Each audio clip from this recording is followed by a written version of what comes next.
Spectrum. Welcome to the premier production show of Noise News. I'm Preston. And I'm Jesse. We got some amazing stories for you today. Hey, Jesse, do you know what's in the air? No, what? Love and Lent. Let's bounce on over to Adam and Paul for more of the Valentine's Day and Ash Wednesday. Valentine's Day has flown by, and so has Ash Wednesday, the first day of Lent. The two holidays happening on the same day after 73 years of being apart. It's the weeks leading up to Easter. It is a time to reflect and to traditionally do without something as you contemplate the sufferings of Christ coming into the Easter season. A long time ago we used to read a story to our kids, but I haven't read that for a long time, so I went that direction. It's just as a married couple or even just as a parent to our child, it's a day that we just send our love to those around us and just have the fun of celebrating them maybe in a special way or just making sure that we say encouraging words to them at that time. Valentine's Day. There was a Monster High episode where it was like they had a guy named Valentine. The Valentine's Day was made in honor of him, but I know it's about like love and stuff and candy hearts and chocolate, lots of chocolate. Because what a gift is the ending of Ash Wednesday when Easter falls and what it all means. So it is true love, what Easter is all about. This has been Paul and Adam, Noise News. Wow, that was a really heartwarming story. It sure was. And have you ever wanted to be good? A good coach can change a game. A great coach can change a life. Here at Spectrum High School, we have three great coaches, Coach Hund, Coach Prepolu, and Coach Skog. All three agree that the key to a good team is perseverance, hard work, teamwork, all the while achieving a common goal. When asked what they enjoy about sports, they agreed that the life lessons that come with the game are important to the players. While they also said winning and setting goals are also a fun part of the sport, being a coach is something they all dreamed of doing. The reason why I wanted to be a coach is probably because I wanted to be involved in the lives of young men, helping them overcome obstacles in their life that maybe I encountered and as well, and I think sports is an avenue that can help kids overcome a lot of the obstacles in their life. I wanted to be a coach to help kids reach their full potential. I wanted to be a coach, especially in basketball because that's my favorite sport. Just because of the fact that not only could I help players get better in terms of their skill level, but I also felt like I could make a difference in their lives, improve their character, and just make them better people. So, I started coaching back in 1988, so almost 30 years.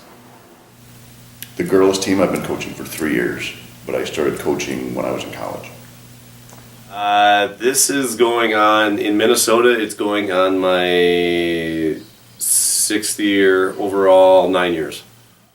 All three coaches said they look up to their dads because not only did they show them that sports play an important role in their life, but they showed them how to be a better player.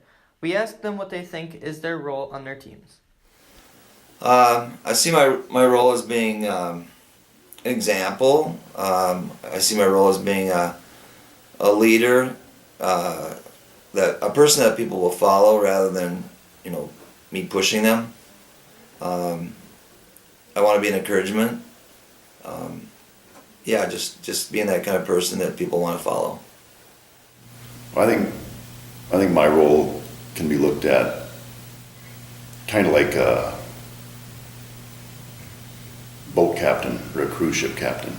When you go on a cruise and you get done, you go thank everybody that made the trip great and everything. I don't want any thanks. I want them to get the credit. They're doing what they're doing. I'm just steering the ship. I feel like my role as the coach is to definitely make sure my team is prepared to play. I try my hardest to be able to do that every day, and I can't speak for the other coaches, but I feel like they do that as well.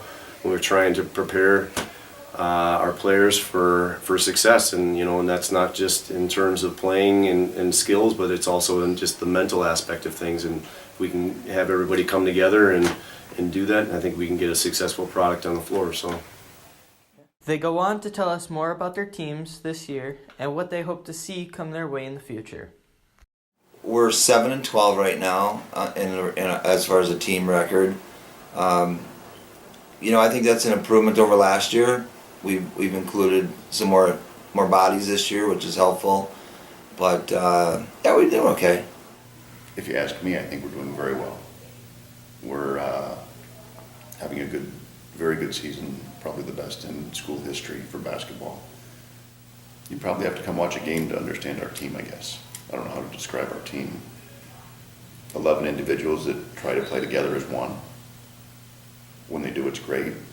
You know, we've had some games where we, you know, felt like we could win, but also we've had games where we played really well, and you know, either way, we've had games where we played hard, but the outcome of some of our games have been definitely the way we wanted it to be. So I think this year, you know, our focus has been more about the team than it has in the past, and I think that was, you know, important that we made a little bit of a change there. You know, in terms of basketball, I think we'd like to push the basketball a lot.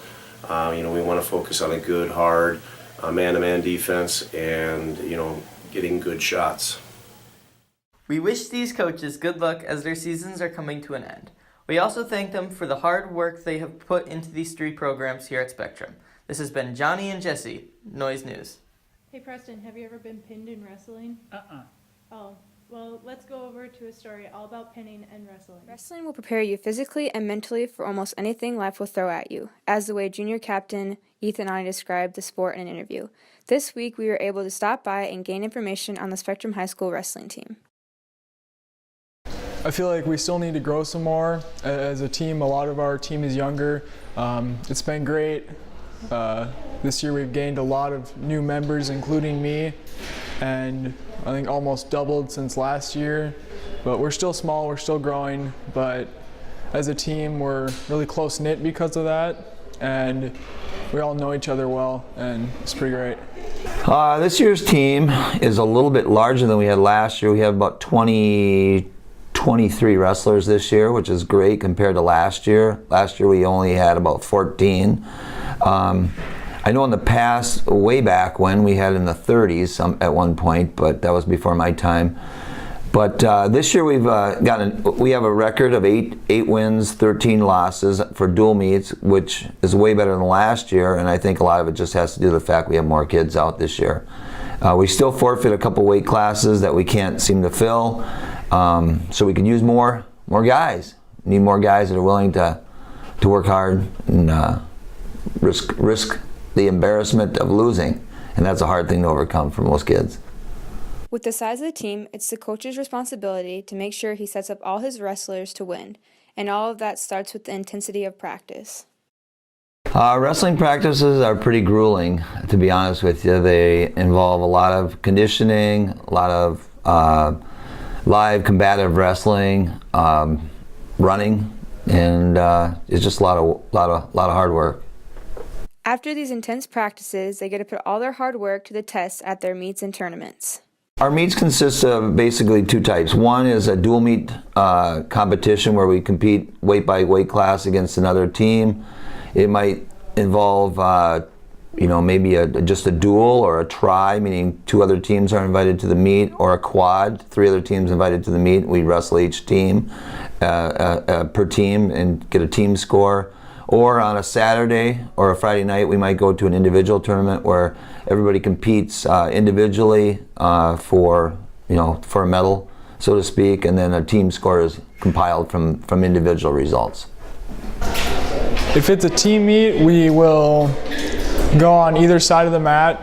One team will go on one side, the other team will go on the other, and then we'll start with the smallest weight classes and move up. You get points for your team if you win your match. So then whichever team has more points at the end wins the match.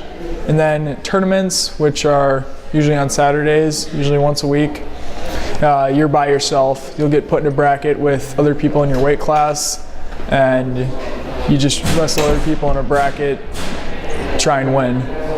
So before each match, we try and get as much blood moving as we can, and we try and be sweating before we get on the mat, because then you're nice and ready to go. A little counterintuitive, you'd think you want to be rested, but you want to be very active and moving right before you get on the mat. So before the match, we'll wrestle together with a partner as a team and do our warm-up together. And then right before the match, we do a lot of jumping around, getting blood moving, get ready to get on the mat. When it's all said and done, Coach Skog has high hopes for his wrestling program. And I guess what would really be cool is that we could, this year, next year, or the years to come, if I could coach one of our wrestlers at Spectrum to be a state champion, that'd be fun. Preston and Brittany, Noise News.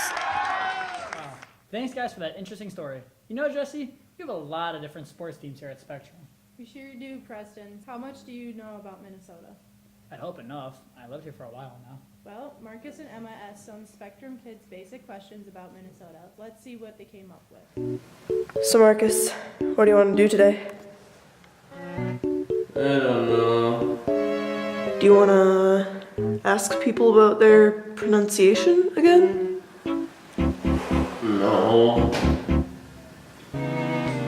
What should we do?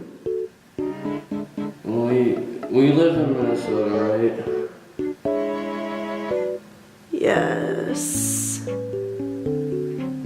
I think we should ask people on how well in another state. Or something. First question. Name 3 Minnesota sports teams. The Timberwolves, basketball. The Vikings, football. And Timberwolves, Vikings,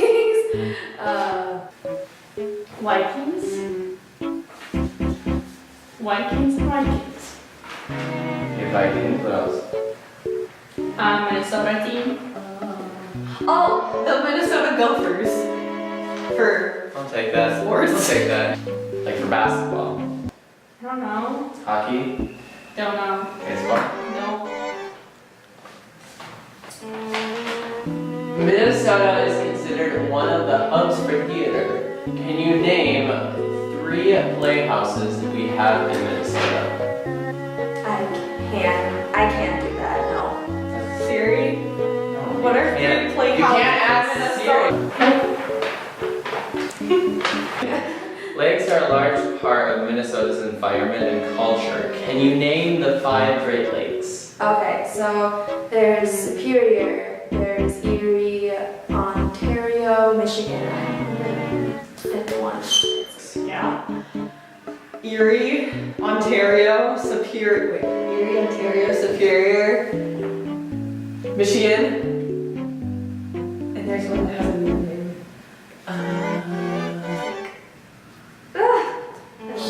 The 5th one, it starts with an M. No. Wait, did you guess all of them? Oh, it starts with an H. Don't ask me. What does it start with? I can give you a hint. Great Lake.